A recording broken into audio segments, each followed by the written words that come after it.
Aloha! You are listening to Inside the Desert Oasis Room, episode number 241. This podcast is brought to you by Deadhead Rum, fine single blended rums made with sugarcane sourced from the jungles of Chiapas. Master blended by 43-year rum veteran Jorge Perez, the most decorated master blender in all of Mexico. For more information, check out their website at deadheadrum.com. This podcast is sponsored by Frogtown Brewery, an independent craft brewery and tap room located in Northeast Los Angeles along the LA River. Tell them the Desert Oasis Room sent you and get your first pint on us. Limitations apply. For more information, go to frogtownbrewery.com and follow them on social media at Frogtown Brewery. Today we chat with Sweet Lou Montague and Harry Djangles of the iconic Southern California party band, the Dirty Lowdown. Hear their origin story and learn about both of their platinum-level award-winning musical backgrounds, ranging from hip-hop's Cypress Hill to Latin boy band sensations Mermelada. As always, I hope you enjoyed this episode as much as we did bringing it to you. If you'd like to follow our adventures, check out our YouTube channel at youtube.com/PolynesianPop, where we chronicle events, bars, travel spots, cocktail tutorials, and more. And if you enjoy this podcast, please consider becoming a patron at patreon.com/PolynesianPop, where membership grants you early access to podcasts and videos, front-of-the-line privileges to new merch releases, as well as exclusive content, meetups, and screen credits. Alrighty, let's get into this. Make yourself a cocktail and join us from Circa Caliente in Palm Springs, California. And give it up for my friends, the Dirty Lowdown.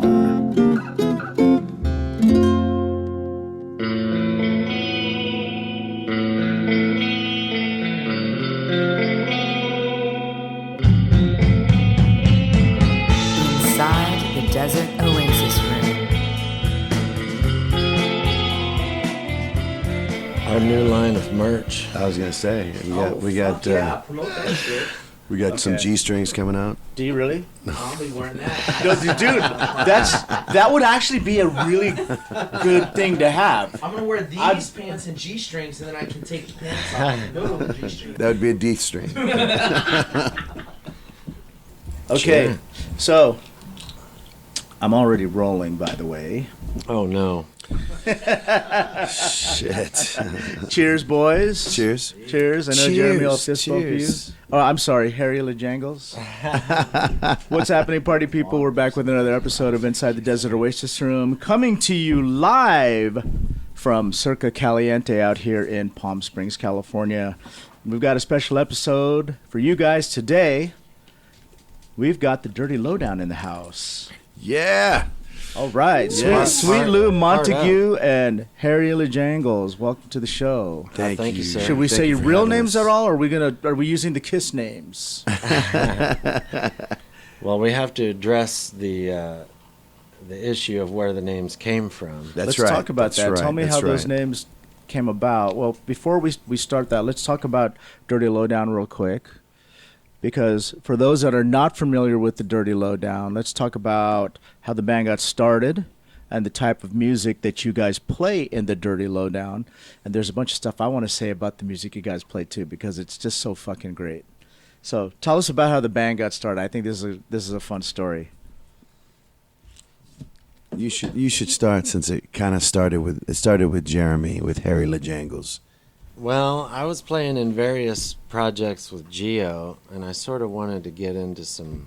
Geo being, you know. Oh yeah, I mean Sweet Lou Montague. Sweet Lou. Yeah. just a. Sweet Lou, isn't that's a guy who he's an attorney out in L.A., right? Oh yeah. Yes. That's Sweet It James. says, you see the pictures. Accidentes. Right? Sweet Lou. Injured at work? So I wanted to start doing some yacht rock type stuff and some funk stuff, and I just happen to know this guy called Rory who has an event in Palm Springs, and I said, hey, do you want to put together a band for this thing? And of course he said, "Yeah, I'd love to." So let's start finding some people for it. So did this come from you wanting to play the music that Rory was playing with Marty Lush on stage? Because they were doing these like yacht rock hour, like a yacht rock hour by the pool. Yeah. And did you hear that and say, you know what, I want to play that music? And that's how you came up with putting the band together? I don't think that was it. I think it started out as funk, and then it kind of evolved. Funk. Yeah, Okay. we wanted to play funk and Motown. I think we were talking about at some point. Yeah, doing more stuff. We were playing in a hard rock band and several other things, but the main one was a hard rock cover band. And we both love all kinds of music, and we're entrenched in this sort of like 70s and early 80s.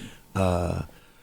Jams, radio hits, and deep cuts and stuff. And when the opportunity came, when he's saying, like, talking to Rory about that, he kind of told me, it's like, what do you think? And I was just like, well, we need a bass player and a drummer. And the thing that was crucial was that it was like a time situation, because it was the event was happening like a few weeks later. He had a song list already set, like what Rory had talked about, you know, and I had just done a Prince tribute at a local bar in Burbank, California, where I had played with Amos and Adam, the drummer and the bass player, who are respectively known as Spider McKenzie and Nigel Ambrose. And so it was an easy kind of call. It was an easy, like, hey, here's this list of songs. You guys want to do this? And everyone agreed. We did one rehearsal the Wednesday before the show, and we played like 30 songs. We just jammed through them, and we thought, you know, that we would just be doing this like a one-off show at the event, and we ended up having so much fun that it was like, okay, well, you know, sure, let's do it again, and it just happened to happen again here. I was at that show. I mean, like, it was pretty damn epic. For some reason, people liked us. I just remember, like, who are these guys? Where did they come from? This is fucking great. And of course, I only knew Jeremy, right? I've known Jeremy for like 20-something years. It was, somebody pointed out last night while we were playing that it was the night of 20 encores, because they kept saying like, one more. Yeah, and we were just yeah. like, okay, let's see what we can play. When you guys first got together, what was the chemistry like? Was there some challenges with playing styles, or was everybody just like a pro and you could really just kind of jump in and really just start playing together? I think everybody was used to playing that kind of music, except maybe me. I wanted to play that music to learn that sort of style and to start expanding on the funk style and I stuff. think that all of us loved it, and none of us really had the opportunity to play this stuff. So when we got together, it was kind of that, and the sort of the ingenuity of trying to figure out these songs as a four-piece, where it's just like bass, guitar, drums, and vocals, and not have all these sort of extras and things. Like, how do we kind of get the feeling and the vibe of the song across? And I think in that process, that's where we gelled, because we were like kind of all fighting for survival in what we were trying to attempt. Yeah. Because these songs are epic songs, and you know, we're talking about the best era of music and the most amazing musicians and people spending months on a song and a recording. Right. And we're trying to pull this off in like 5 minutes with a third of the elements involved. Right. So it was just about, okay, like, let's find the emotion, let's find the feeling behind it, let's find like, what is the vibe of this song? What is, like, you know, how can we get this across? And that and I think that I have to, and I think this extends to all the way to last night, is that and I'm not saying that all shows are like this, but the majority of shows are always successful, and we get a true connection with the audience because we're having the most fun on stage. That comes across. That's important, because if you hate what you're doing, your show's not going to be entertaining. Yeah. There are people out there that have been, I'm not going to name names, but they're real professional And Susie, I'm kidding. that are okay, I'll name a name. Billy Joel, who's been playing the same song Just the Way You Are probably tens of thousands of times over the past 50 years. And he's changed the lyrics, and it's no longer the same song, and it's not fun to listen to because it reminds him of his ex-wife. So it's just really now, instead of a love song to the person that he wrote it for in the first place, it's become this gripe about his ex-wife. And it's not entertaining, So if you're not making it pleasurable for your audience, they're gonna know. You can't fake it. And the thing about what you guys do is you take some of this music, which this is all from my youth, which to me was like my parents' music, right? Exactly. And it was like, my mom and dad listened to that. But then you guys do something to it that makes it better, in my opinion. Makes it kind of magical, right? Because that Elton John song that I didn't really care for, now it's just an awesome song when you guys play it out here. It's just the way that you guys do it. Part of it is that a lot of these songs that we do don't get played live. Okay. You know what I mean? So even the musicians that are playing, that wrote it, recorded it, aren't touring, or if they do, like you said, they're doing a different version, an alternate take, or a new interpretation. And we kind of try to stick to the original as much as possible. And it's not a choice. Like for me, it can go either way. Like I don't mind when people, especially if they wrote the song, if they reinterpret it however they want to do it, because you'll always have the record. You'll always have as a fan, you can always go back to the album and just be like, this is my version. Right. But right.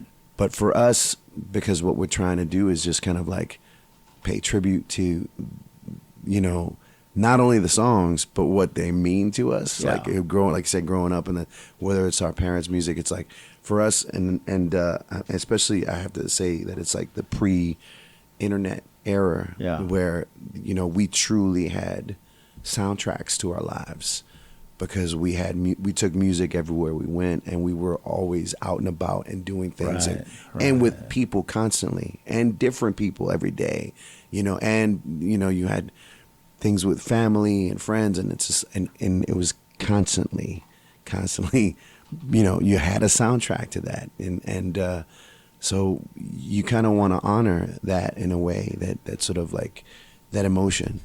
Soundtrack to our lives. That's a great statement right there.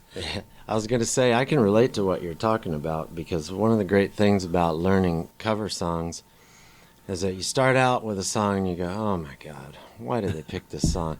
Geo again with these weird songs that nobody knows or cares about. By the time you work your ass off learning the song, you're like, oh my God, this is a great song.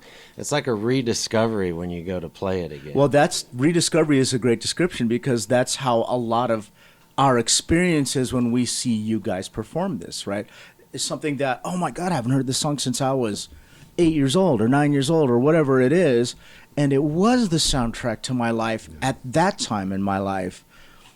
And I remember how great the song was. Actually, like I say, it's better. Mm-hmm. Because I didn't appreciate it then, because I was 8 years old or whatever, right? It's my dad's song or whatever.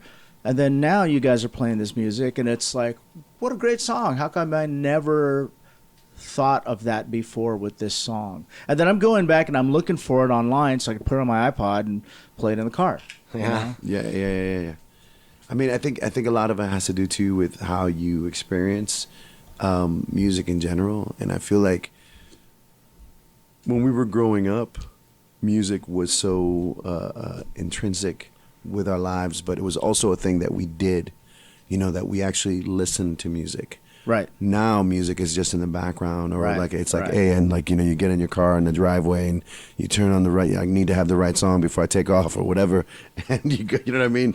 But still, you're driving to work or you're going someplace or you're whatever. It's like, it's not the thing that you're doing. It's like nobody's buying an album and going home and sitting down and listening to it and looking at the liner notes and looking at the pictures and going, wow. No one's having that sort of like experience anymore.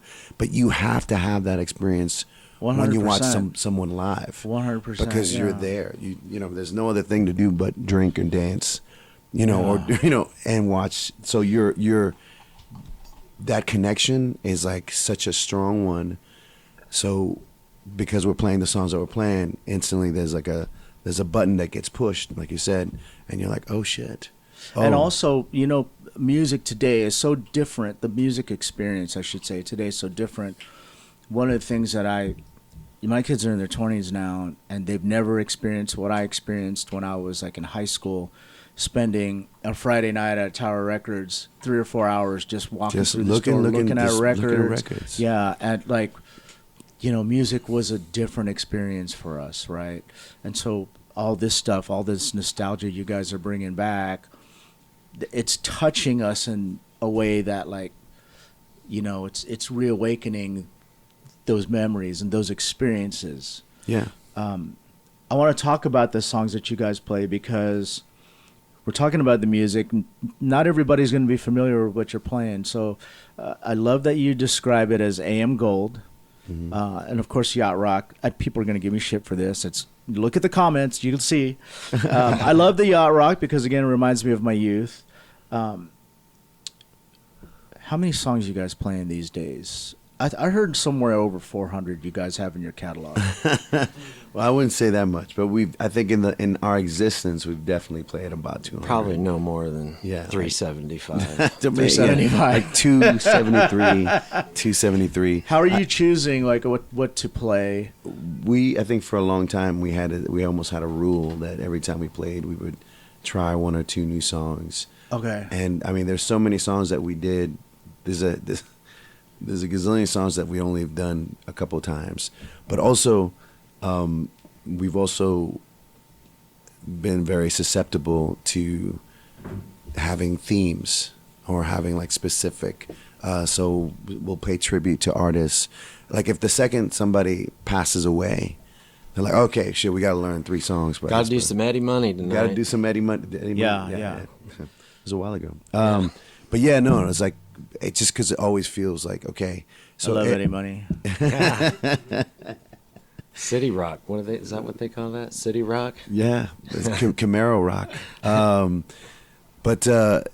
it just, I kind of, it in a way where we were seeing the other bands playing, and this is not a knock on cover bands in general, but we've been very specific to try to like always constantly keep moving. There are things that stay in the catalog because they're just hardcore classics, but we're always trying to put in new things and trying new things because there's songs like, you know, like last night we played Thunder Island by Jay Ferguson, that's like a one-hit wonder, but it's associated a lot to Yacht Rock too, but it's a song that we talked about, or Jeremy and I talked about the first time we rehearsed for this, and it was always like a song that was just kind of just lingering in the universe, you know, like we're like one of these days that song We'll get to it. Yeah, and we finally got to it, and but that's the thing. It's like, and here's the thing too. You're saying about the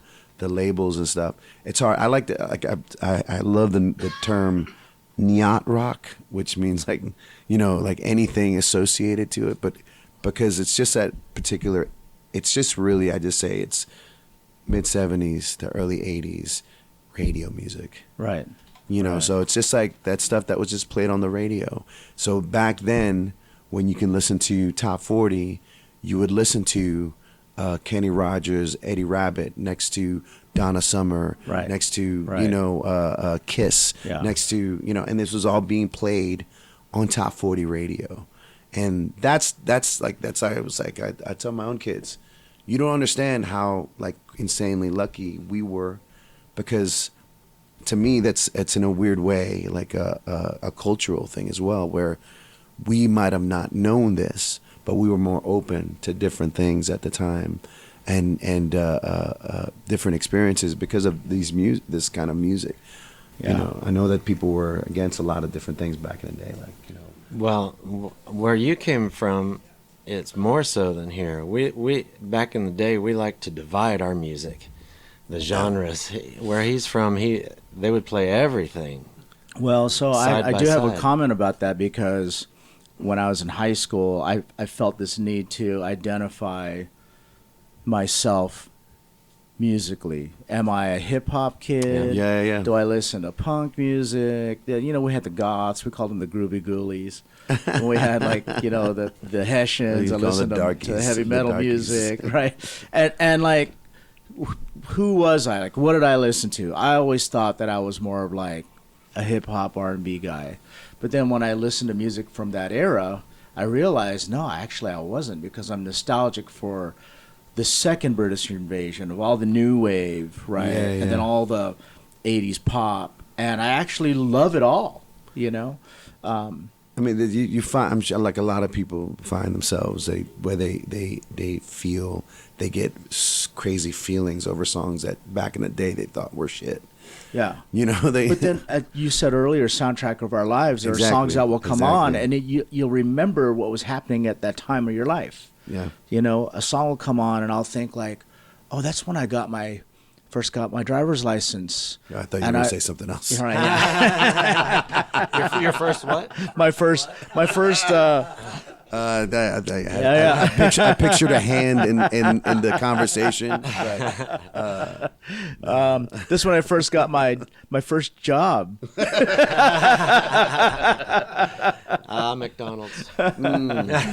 And yeah, Mickey it's D. that's such a poignant statement. Soundtrack of our lives.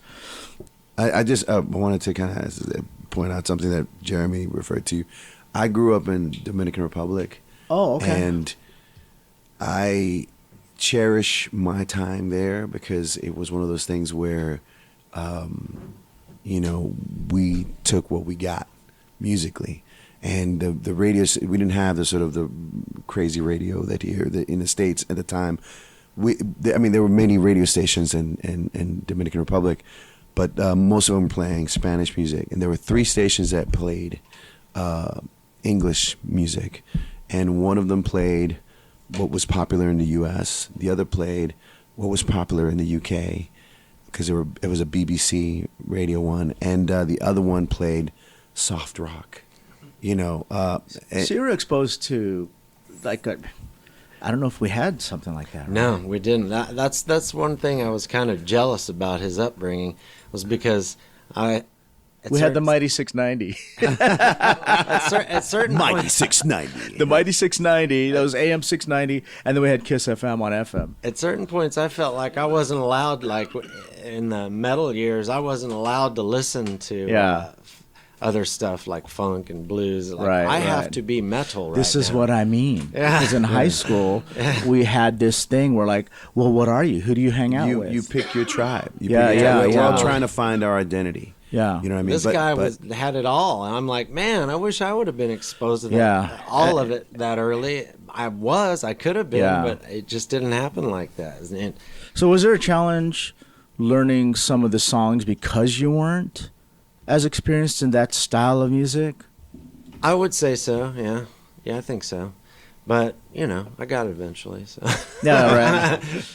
I think that Jeremy will not give himself enough credit for it, but he grew up in Indiana, listening to a lot of radio rock, classic rock, and then eventually finding his way towards more like harder rock and metal, but he also played with people like Cypress Hill. So Right. when you play with a band like that, you're pulling from, because what they sample, you're pulling from soul, and you're pulling from Right, 70s right, funk, and you're right. pulling from crazy jazz chords and all these crazy things, because you know you can't just I mean, he had to learn that. Yeah. And yeah.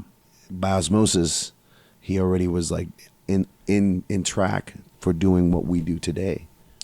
I love that you mentioned Cypress Hill, because that is one of the things that popped into my mind when you, Jeremy, said that you identified as a rock kid, yeah. and then you're playing with Cypress Hill. So let's talk about that. Talk about how that happened, and how you had to adjust your style of music for that. Well, I was sitting in Indiana doing nothing. Doing nothing. And my old drummer called me and he said, "Hey, I'm in this band. We're being managed by a guy from Cypress Hill.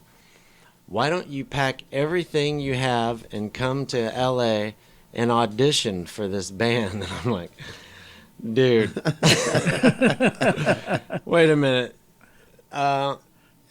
There's no guarantee here that they're going to like the way I play. He said, "Yeah, I know, but just do it. What are you doing right now?" And I said, "Well, I guess that's true." So I did. I packed everything. I came out here and I auditioned for these guys. For some reason, they liked the way I played. And so I started playing with them. It was the way he looked, really. Yeah, I had an afro back then. People were into that kind of stuff at that time. So I started playing with them, and we had this rapper singing for us. So it was kind of different for me because I never got into rap before. So we had this guy who's now, and for many years already, is in a band called Delinquent Habits. Mm-hmm. This guy called Ivan was rapping with us. And one day, Sendog, the guy from Cypress who was going to be managing us and trying to help us get a record deal, said, "Hey, I think I'd like to try fronting your band." And we said, "Yeah, that would be cool. Come on, go ahead. We'll put together some music." So we put together a bunch of music with Sendog, and we started going under the name SX10. And that was going pretty well at the time, and we were doing demos, and we signed about 18 record deals that didn't really go anywhere. And Cypress had a couple of crossover, sort of heavy rock songs. And so you want to be a rock star. Yeah, Right, rock right. superstar, that's the one. So Sen said they want to have a band. Would you guys be interested in doing it? Well, yeah, sure. Let me think about it. Let me think about it. Why not? So we got into rehearsals and we started translating all of their music to rock, because they, like Gio said, they had all these samples of funk and soul and even like Clash samples and stuff. So we had to put it all together, and it was kind of a big job. And some songs it just didn't work for, but some it did. So when we finally started playing out, man, that was a nerve-wracking time right there. When we finally started playing out, there was a hip-hop set, a rock set, and then another hip-hop set. So we had everything during the show. We call it one of the hip-hop sets, the Get High set. So they'd bust out the bong, and we got to tour with that for a little while. And that was big fun, if I could remember any of it. But I'm trying. I think I was there, though. I'm pretty sure. I've seen some pictures. There's a photo, yeah. Yeah, I've seen some pictures. Nobody had video on their camera very much back then, but I think I was there. I found a guitar that I think that I got at that time. So there's proof. I love that. Until Dirty Lowdown, I never saw you perform. I mean, I knew about your musical background. We'd go to lunch, and he'd break out some new guitar he bought. Remember the one that was the shape of the United States of America? Yeah, and yeah. You're like, oh, check out this new guitar I got to be on stage with him playing that. Yeah, unfortunately, I was there when he sold that first one. got it. We went to lunch that day, Oh, yeah. and then I went to Tonga Hut, and then I mentioned it to someone at Tonga Hut, and they were like, "Please don't tell me that. I'm working for free right now, and I don't want to hear it." I was like, "All right, well, so you know what? Actually, he's just borrowing it. He's gonna take it back." Oh, we pay people now. So yeah, it was something that I knew about your background, but this is the first time I've actually, once the Dirty Lowdown started playing, it's the first time I actually saw you perform. And Gio, I know Gio's got a hell of a background too. You playing how many bands right now? Oh, right now. A lot, but I love. I'm kind of messed up. I just love performing, man. So I will perform for any reason. I can vouch for that. Yeah. That's great. And there's something I wanted him to mention that a lot of people probably don't know about is that he was in a boy band. Oh, Lord. were you really? Yeah. Oh, A big one. tell me about that. Let's talk about that. Oh Lord. It's just us. No one's listening. It's all right. It's all right. I'm just glad there's no video. But no, it was my start in Dominican Republic. I knew that I always wanted to be in music, and I started singing early. I was the kid at like family reunions who would like beg my parents to let me like Sing a song do a little or, dance and sing a little thing in front of the relatives, and they'd be like, "Oh, he's so cute, qué bonito." But then when we moved to Dominican Republic, I kind of got serious about it. But then I got chosen to be part of this boy band when I was 12, and it was this is at the time where the craze was menudo. We're talking early 80s, and it was like menudo fever everywhere in every Latin American country, including some other islands. Had their version of representing. And Dominican Republic, the group that I was in, Mermelada, which is marmalade, was the group. But it was my first experience. Music experience. It was like one of the biggest things that I've ever done, because it was instantly successful. We were touring Latin America. Our record went platinum in DR, and Wow, that's awesome. it's just 25 records. But no, it's in DR it's 100,000. But That's I got to big, though. play Madison Square Garden, stuff like that as like a 12, 13-year-old. And it was just like, I want to do it. And like all of a sudden I'm doing it. But even then, at the time, I felt like, okay. One day I'm going to be in the Dirty Lowdown. No. I would say this. I was singing, like the group that I was brought into. I want to make this story as short as possible. When I was in first few weeks in school, when moving there, this one kid asked me, he's like, hey, he asked me and my brother, would you guys want to be in a singing group? Because menudo was a craze. It's like, let's do this thing, whatever. Like, some bands from certain countries were mixed, like boys and girls. And he's like, let's invite, these girls and whatever. Let's do this thing, whatever. And we went to his house. I remember this so clearly. It was like a Saturday morning. We went to his house, and and he started playing some records. And he's like, let's lip sync to these records. And I'm like, no, we came here like, let's sing, whatever. And he's like, no. He's like, no, I just want to, he was a few years older than me. And he's like, I want to hook up with this girl. I'm like, dude, just fucking, I'm like 12. I'm like, just hook up with the girl. Why did you bring me and my brother here to this thing? So I said, whatever. And we left. But 3 months later, 6 months later, that same guy was part of this group that had already signed a deal. And oh, wow. They were recording, and they were like, we're about to have our first show. And they kicked out the fifth member. We need somebody now. And I went and I saw the manager, and he was like, he said, sing a song. And I'm like, okay. He's like, he's like, what do you want me to sing? He's like, do you know any Beatles? I'm like, yeah. So I sang Yesterday, and then he's like, he played Billie Jean on a boombox. He's like, let me see you dance. I'm like, this is so awkward. I'm like, the next thing you know, take off your clothes. I'm like, what the fuck is going on? I'm like, what the hell? But then it was just like, okay, let's we committed, and it was an amazing experience. But within 2 years of us doing all that stuff, a year and a half, I already knew that I was just like, I wanted to play guitar. Yeah. I'm like, I don't want to do this. I don't want to whatever. And I asked my dad. I'm like, Dad, because he was traveling. He was a merchant, and he would go to New York every several months. And I said, for my 13th birthday, can you please bring me a guitar and Bruce Springsteen's Born in the USA? And I said, I want the Fender Telecaster, that guitar. And he came back. He's like, Mijo, I got you stuff. I get you present for you.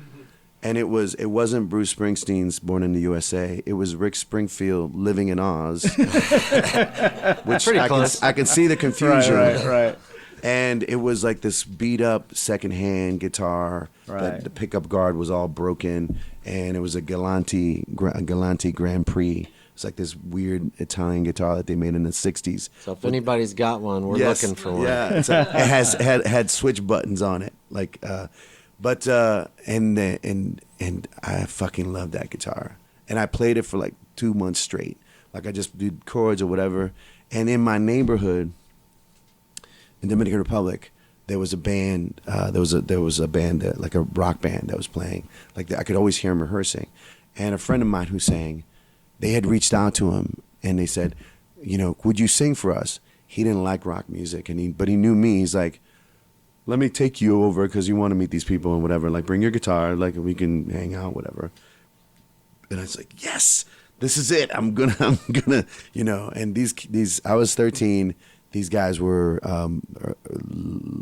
19, 20, whatever. And I show up, and the guy says, okay, look, I appreciate you guys calling me for this audition, but I'm not into this music. But my friend here loves this stuff, and he's like, maybe he can jam with you guys or something. And they're like, sure, whatever. And he's like, hey, do you know Cat Scratch Fever? And I'm just like, what are the chords? And they're just like, they just threw, I remember it was like it was like dodgeball. Like they were just throwing chords at me, like this. I'm just like,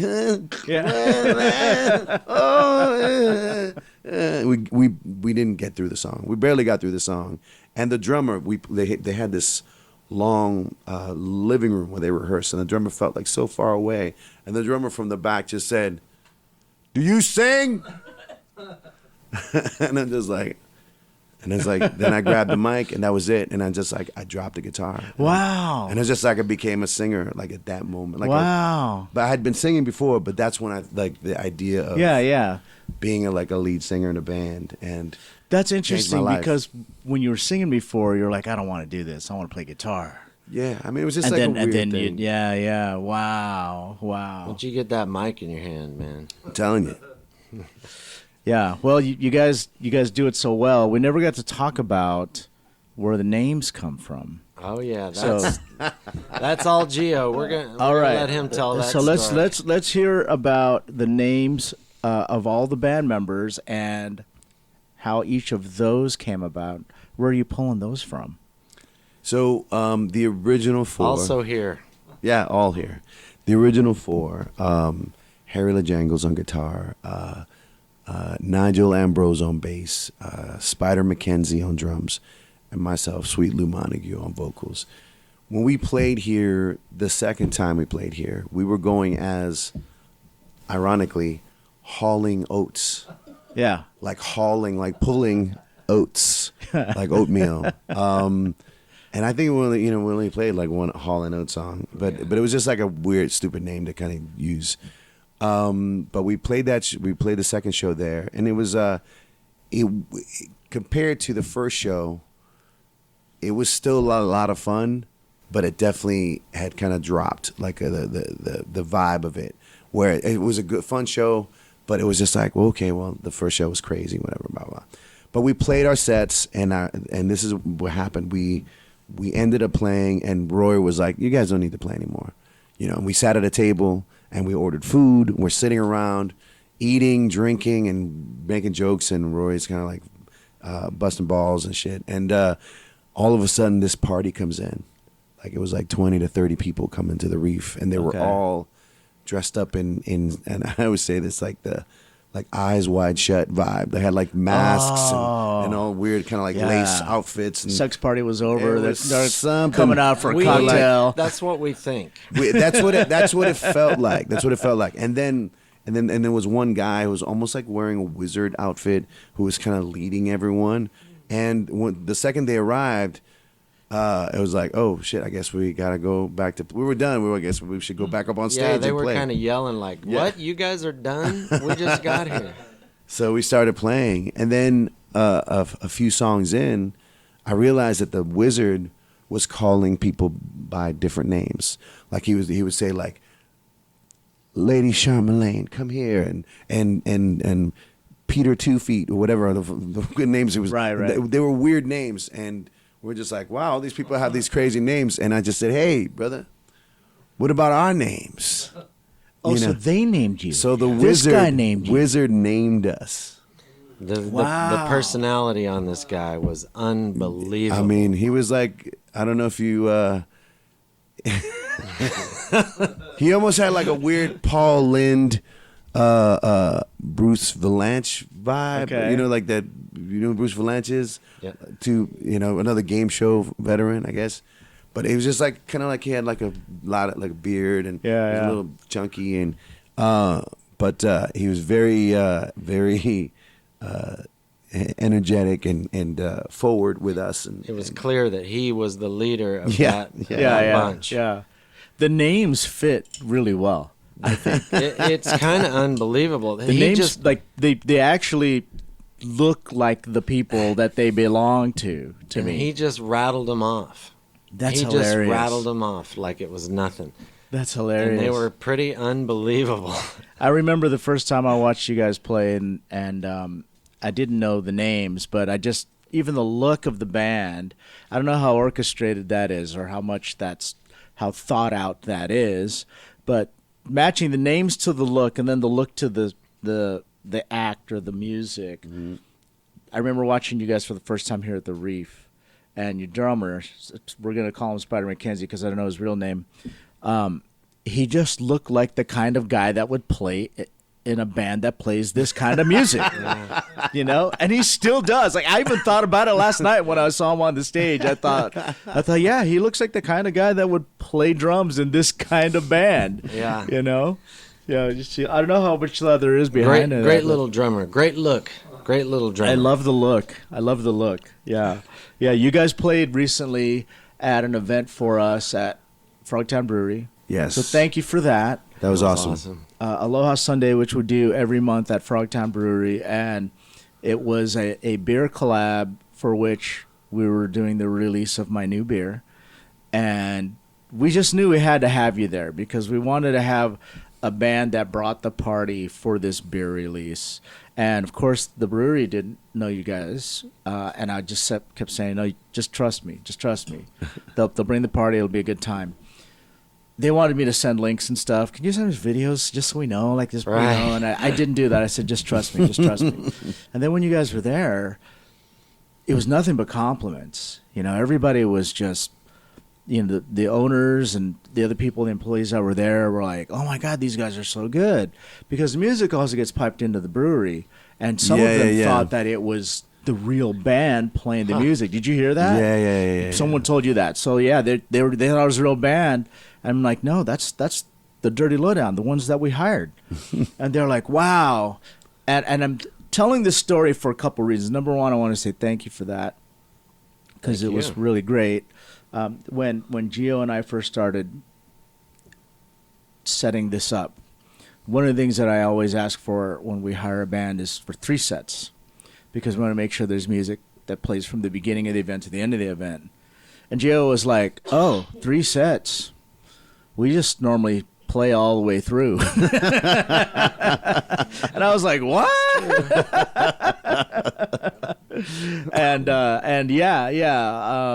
So I had to tell him, like, dude, I think you guys should take a break. Like, work with a DJ, take a break. And then I see him last night after the show over here at the Reef. Yeah. And he says, "Yeah, I think we might try working with that." I'm like, we're kind of getting used to that, taking that break. But we've all noticed that once you get warmed up, you take a break and then you cool off. What's the point of that? It's like playing. And it 3 breaks shows. the momentum too. Yeah, you're playing 3 shows instead of 1. Yeah, it breaks the momentum. Yeah, exactly. And the other reason why I wanted to bring this up because I want to give a shout out to my friend Robbie C. Oh, Robbie C on the sax. So Rob Kovacevic, I've known that dude for quite a while too, at least a decade. And when I met him, that dude could rip. So I knew that he was going to rip with you guys.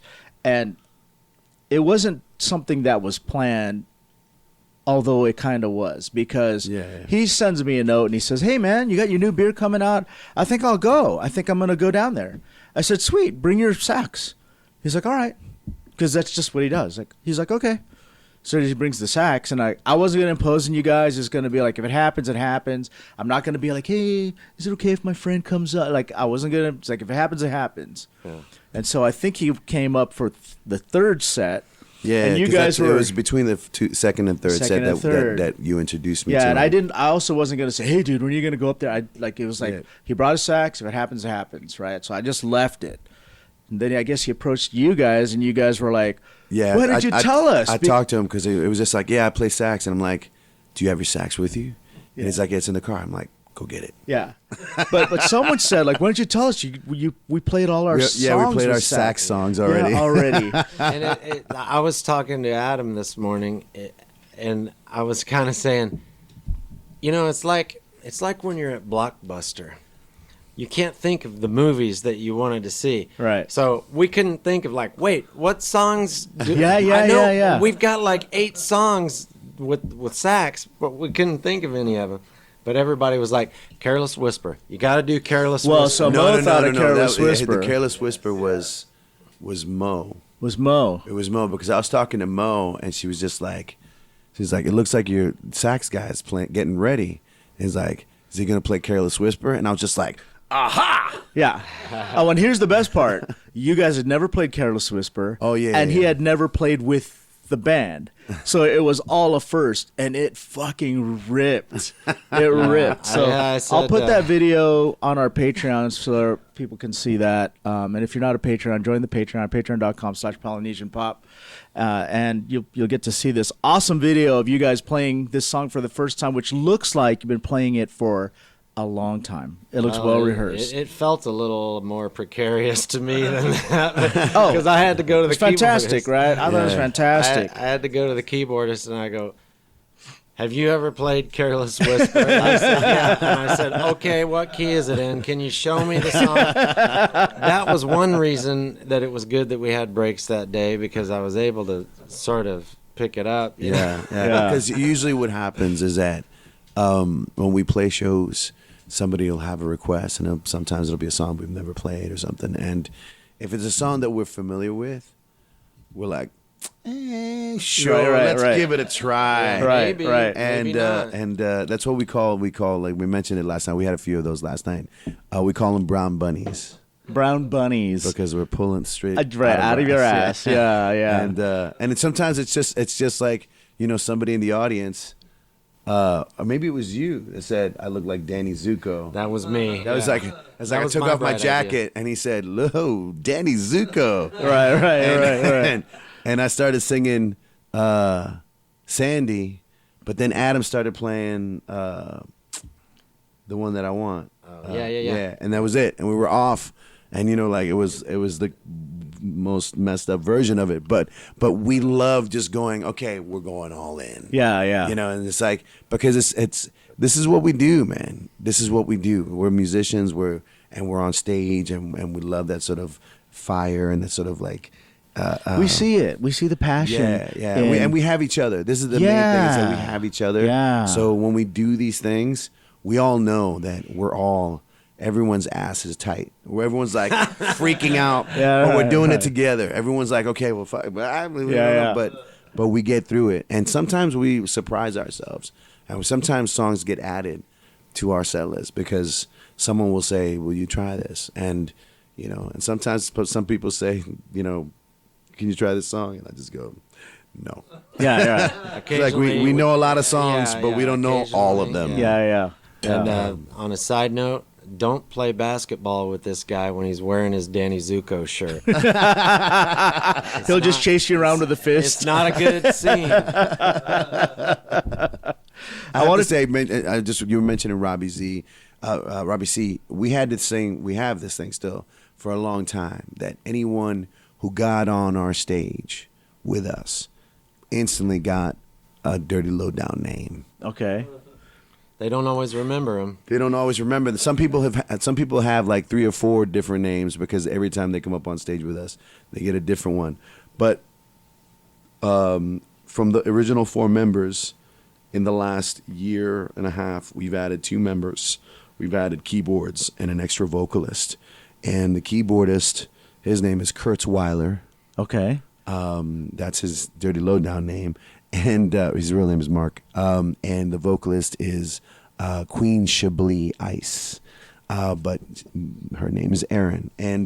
But we've had a lot of people who kind of come up on stage with us. Like if somebody like Robbie C. Sometimes they have a name like Robbie C. And it's like, oh, you can't really. It's already kind of like a Dirty Lowdown. Did you name, make that but- name up on the spot? Because I've never heard him be called Robbie C. I've just known him as Rob. Oh, I guess I don't. I guess you did. I guess I did. I guess you did. Yeah. I And don't it's know a why. cool name. Here's the thing. He plays sax, and Robbie C is kind of like Kenny G. Oh, yeah. But cooler. But cooler. but cooler. But cooler. Yeah. Yesterday we were hanging out in my room and we were talking about that show and talking about our friend Robbie C. And I said, you know what? I'm going to FaceTime him right now and see if he has his sax on him. And we FaceTimed him. And he was at the air show. He was like, oh, no, I'm at the air show right now. And he put his phone on like a jet or something. And everybody was so disappointed. Everybody was like, oh, we wanted him to play us a song. But yeah, shout out to Robbie C.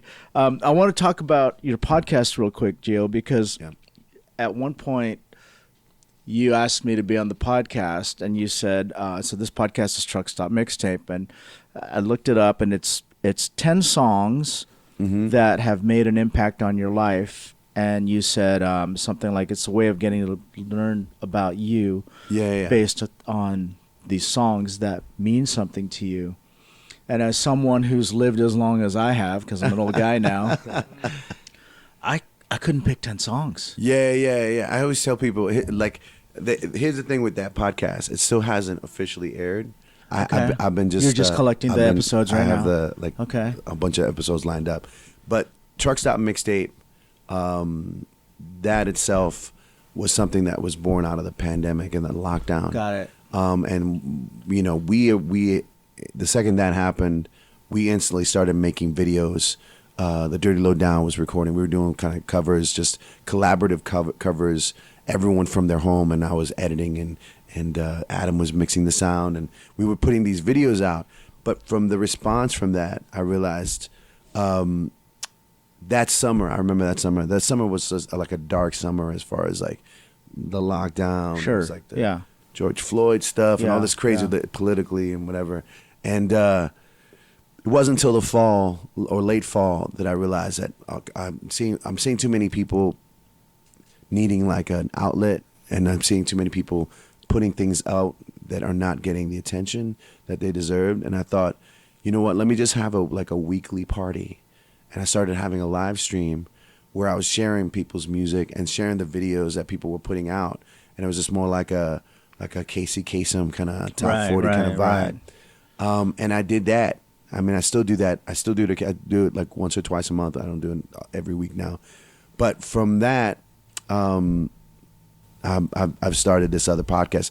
The Truck Stop Mixtape is also a live online radio station. Okay. That's a big part of me. I love doing covers, but I'm also an original artist, and I love supporting other people who are doing original music, because nowadays it's so hard to be heard with something new. And so I really pushed that. I have this the radio station that I play independent music.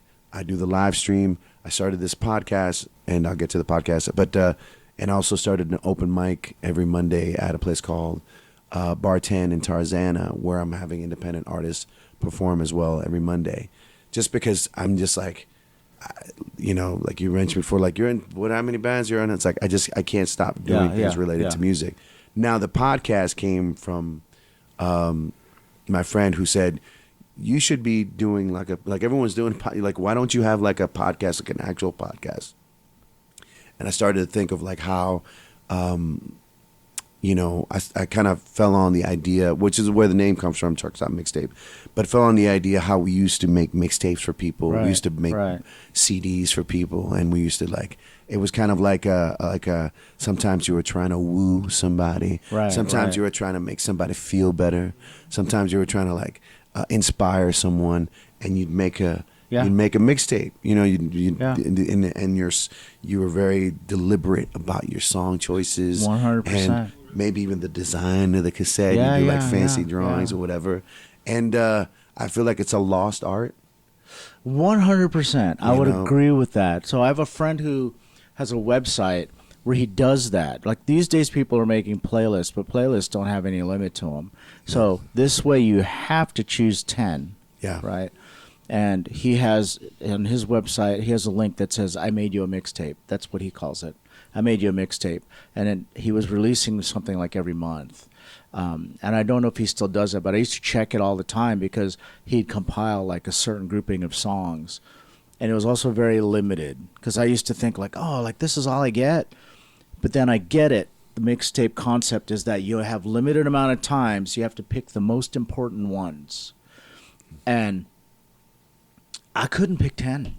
Well, I always tell people is that, look, it's like if you can't, it's hard to be put on the spot and pick 10 songs. That the most important 10 songs for you. I would say, like, just think about right now. Like right now in this moment in time, like just like, you know, if you're going in, like I said earlier, you get in your car and you're just going to work. Like, what's the song? So don't overthink it. Don't overthink it. Just whatever hits you. These are your top 10. Because Adrian, if you want to, we can do another episode. Right. I couldn't even think because I thought like 10 songs. You know what? Let me think of 10 albums. I couldn't even narrow it down to 10 albums. It's so difficult, and then Yeah. you start like categorizing things differently. You know, you're splitting them up, and you're like, you know, it's just easy to, you know. Also, you know, it's easy for me to talk to artists too about this because I always tell them like, don't overthink, don't think like your whole entire life. Think about your latest project or the ones that's about to come out, Right. and think about 10 songs that might have gotten you to this. Right. You know, so Right. you think specifically, you know, or like, you know, whatever. Think of like you have your own party jam mix. Yeah. You know, like what gets you going, you know. I think about the chapters in my life, all the important moments, and what was the song that defined each of those moments. So, I don't know. I know I'm not supposed to overthink it. I'm already overthinking it. But yeah, Virgo. yeah, really, I know exactly. I say you don't lose your virginity 10 times. Yeah. You know, so it's just one. So Yeah. like one song Yeah. for that. It's a great concept. I'm looking forward to doing that with you Yeah, I'd sometime. love that, man. I'd But love that. let's throw out all of your social media stuff, your links, everything for Dirty Lowdown. So the Dirty Lowdown is thedirtylowdown.com and the Dirty Lowdown live on Facebook and Instagram and TikTok.